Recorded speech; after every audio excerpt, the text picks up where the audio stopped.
வணக்கம் நண்பர்களே. வெற்றியின் பார்வை பாட்காஸ்டுக்கு உங்களை அன்போடு வரவேற்கின்றேன். 2019 ஆண்டு ஜூலை மாதம் 22ஆம் நாள் இந்திய நாட்டின் கோடிக்கணக்கான மக்களின் கண்கள் தொலைக்காட்சி திரையை உற்று நோக்கிக் கொண்டிருந்த அந்த பதற்றமான தருணம் உங்களுக்கு நினைவிருக்கிறதா? ஆம், சந்திராயன் 2 என்ற விண்கலம் நிலவை நோக்கி பாய்ந்த அந்த வரலாற்று சிறப்புமிக்க நாள். அது ஒரு நாட்டின் கனவு. பல 100 விஞ்ஞானிகளின் பல வருட உழைப்பு, 140 கோடி மக்களின் எதிர்பார்ப்பு. இவை அனைத்தையும் தன் தோள்களில் சுமந்து அந்த பிரம்மாண்டமான திட்டத்தை வழிநடத்தியது யார் தெரியுமா? ஒரு சாமானிய தமிழ் குடும்பத்தில் பிறந்து ஒட்டுமொத்த தேசமே வியந்து பார்க்கும் உயரத்தை தொட்ட ஒரு பெண்மணி. அவரது பெயர் மீனா முத்தையா வனிதா. இன்று நாம் பார்க்கப் போவது வெறும் விண்வெளி விஞ்ஞானியின் கதையை அல்ல, மாறாக விடாமுயற்சி, பொறுமை மற்றும் சுய சந்தேகங்களை வென்று எப்படி ஒரு மாபெரும் தலைவராக உருவெடுப்பது என்ற வாழ்க்கை பாடத்தையும் தான். திருச்சியில் பள்ளி படிப்பை முடித்த வனிதா புகழ்பெற்ற காலேஜ் ஆஃப் இன்ஜினியரிங் கிண்டியில் 1985ஆம் ஆண்டில் எலக்ட்ரானிக்ஸ் என்ஜினியர் ஆக பட்டம் பெற்றார்.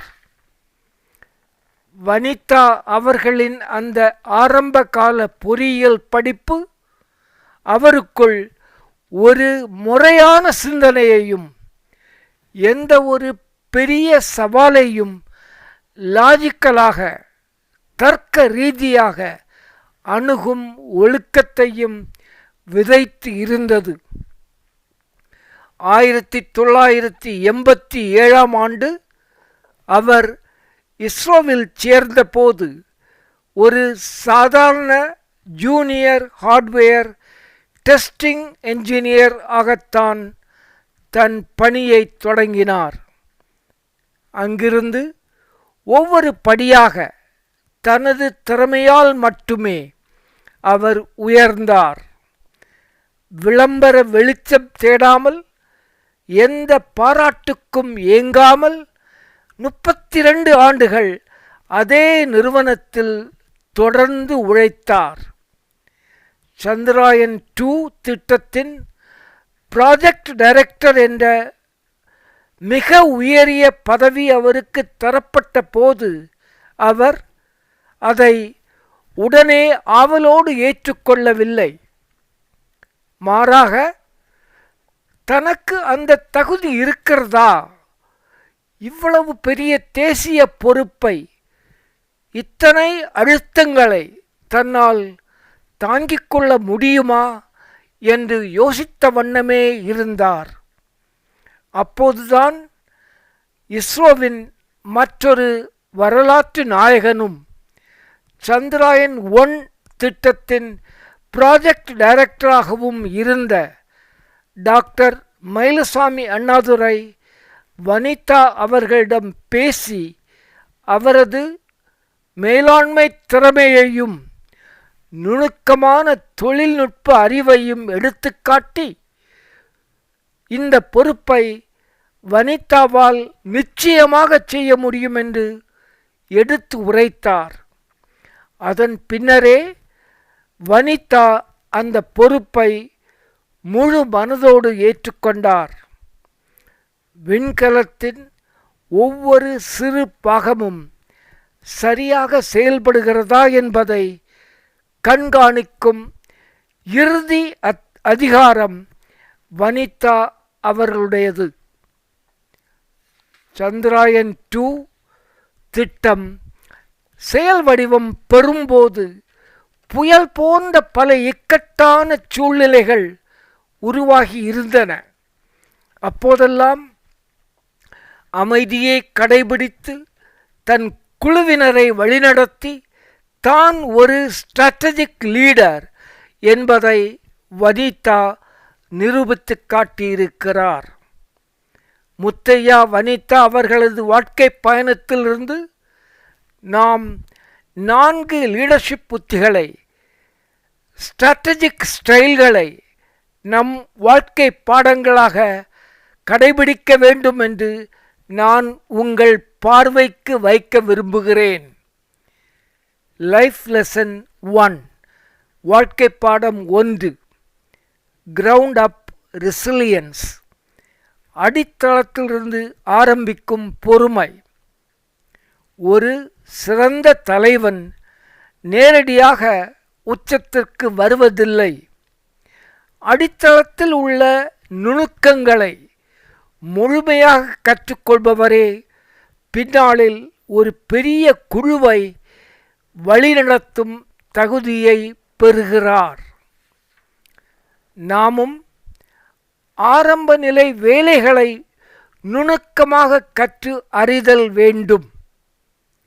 லைஃப் லெசன் 2, வாழ்க்கை பாடம் 2, டேட்டா ட்ரிவன் ப்ராப்ளம் சால்விங், தரவு சார்ந்த துல்லியம்.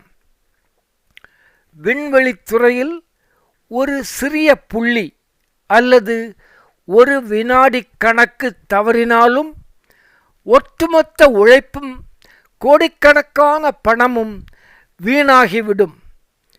வனிதா அவர்களின் மிகப்பெரிய பலமே அவரது quality of excellent process of documenting everything.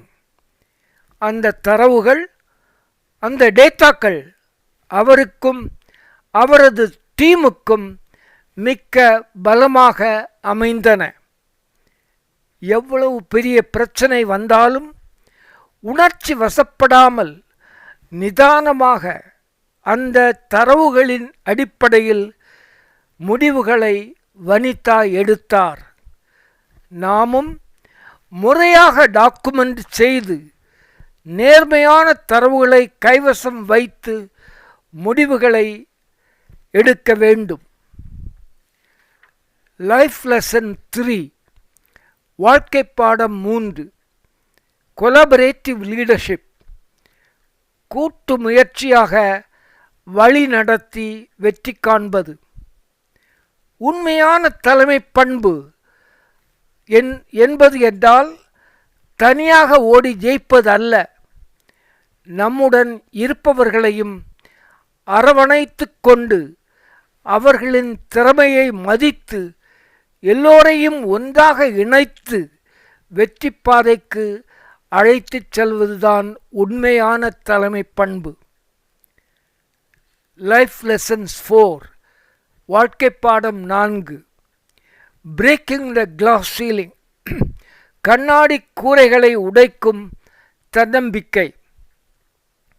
விஞ்ஞானமும் விண்வெளித்துறையும் உலக அளவில் மிக உயர்ந்த பின்னணி கொண்டவர்களுக்கே என்று கருதப்பட்ட காலகட்டத்தில் ஒரு சாதாரண குடும்ப பின்னணியை கொண்ட ஒரு தமிழ் மகள் ஒரு பெண்ணாக பல 100 ஆண் பொறியாளர்களையும் விஞ்ஞானிகளையும் வழிநடத்தி வெற்றி கண்டிருக்கிறார் முத்தையா வனிதா.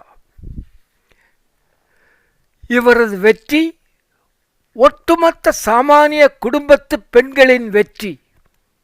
இதற்கு முக்கியமான காரணமாக வனிதா குறிப்பிட்டு இருப்பது நுட்பமான கல்வியைத்தான்.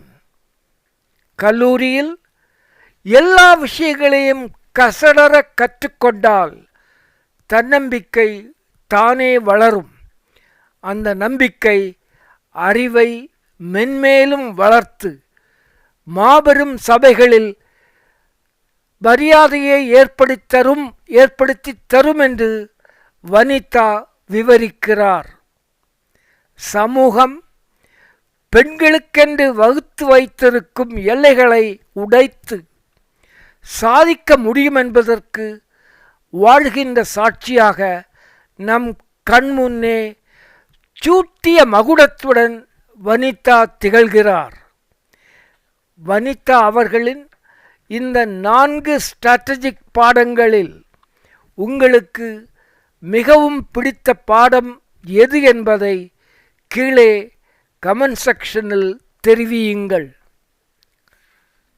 இந்த வீடியோ உங்களுக்கு பிடித்திருந்தால் லைக் செய்து உங்கள் நண்பர்களுடன் பகிர்ந்து கொள்ளுங்கள். வெற்றியின் பார்வை என்ற என் சேனலுக்கு மறக்காமல் சப்ஸ்கிரைப் செய்யுங்கள். அடுத்த வாரம் இன்னொரு மிகப்பெரிய ஆளுமையை பற்றிய பதிவுடன் உங்களை சந்திக்கின்றேன். மிக்க நன்றி. வணக்கம். அன்புடன் ஜலால்.